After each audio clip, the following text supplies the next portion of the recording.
ጂም ስዋገር መጽሐፍ ቅዱስን ጠቅሶ እስልምናን ሊወነጅል ሲያስብ አህመድ ሂዳያት ከመጽሐፍ ቅዱስ አባቶች አንስቶ የሰጠው መልስ መላውን አዳራሽ ድምፅ አጥፍቶ እንዲቀመጥ አደረገው። ዛሬ እውነታው ምን ይመስላል? አብረን እንመለከት።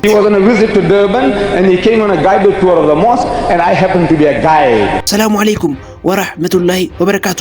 ውድ የዚህ ቻናል ተከታታዮች እንደምን ቆያችሁን? ዛሬ በሌላ ቪዲዮ መተናል።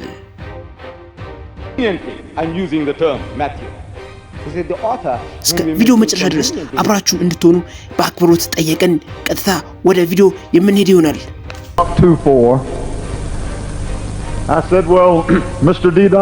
ተመልከት። እሱ ሙስሊሞች ላይ ለመሳለቅ ይሞክራል። ከአንድ በላይ ማግባትን በተመለከተ ያው እሱ እንደሚለው እስላም 4 ማግባት ፈቅዷል የሚለውን ነው። እንግዲህ በሱ ነው ሙስሊሞች ላይ ለመሳለቅ የሞከረ ያለው። በነገራችን ላይ በስትክክልም የሱራያውንም መናገርም ሆነ መጥቀስ አልቻለም። እሱ ይናገራል ሱራ 3 ቨርስ 3 እያለ የራሱን ሐሳብ ይቀበጣጠራል። ቁርአንም ይላል ሴቶችን ማግባት የምትችሉት እንደየምርጫችሁ ነው፣ በአንድም በሁለትም በሶስትም በአራት።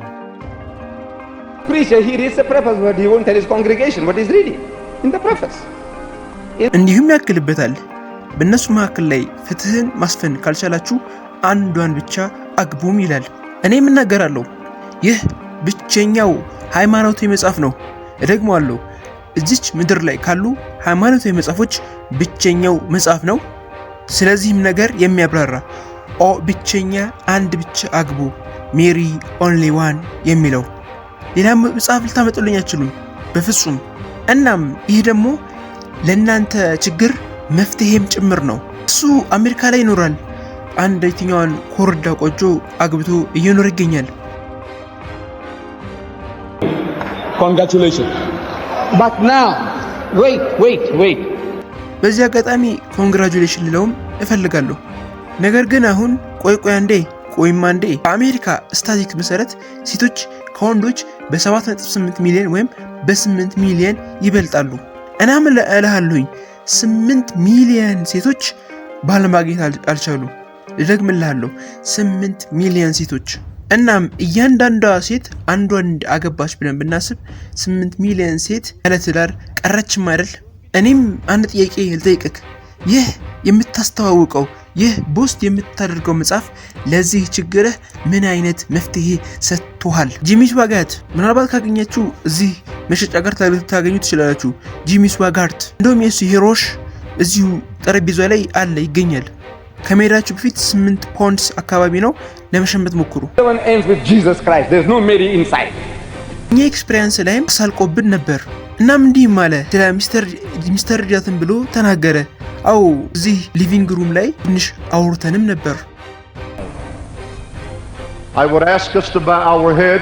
ሙስሊሞች 4 ማግባትን ይፈቅዳሉ። እሱም ያሳመነኝ ሞክሮ ነበር። እኔም መለስኩለት ለአህመድ ጃት ክርስቲያን የሚፈቅደው አንድ ነው፣ መጀመሪያው ታርጌት አንድ ማግባት እንችላለን ብዬ መለስኩ።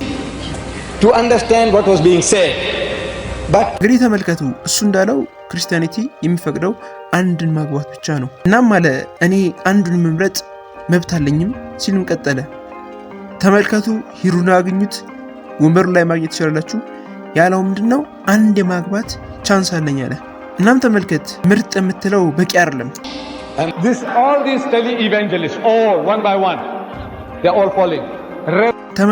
ተመልከቱ፣ ሁሉም ቴሌቫንጀሊስት አንድ በአንድ ሬብራን ማርቪን ጎርመን ቴሌቫንጀሊስቶች ቲቪ ላይ ብዙ ጊዜ የምንመለከታቸው ቴሌቫንጀሊስቶች በሚሊዮን የሚቆጠሩት። እሱም ከሴተኛ አዳሪዎች ጋር ግንኙነት ነበረው።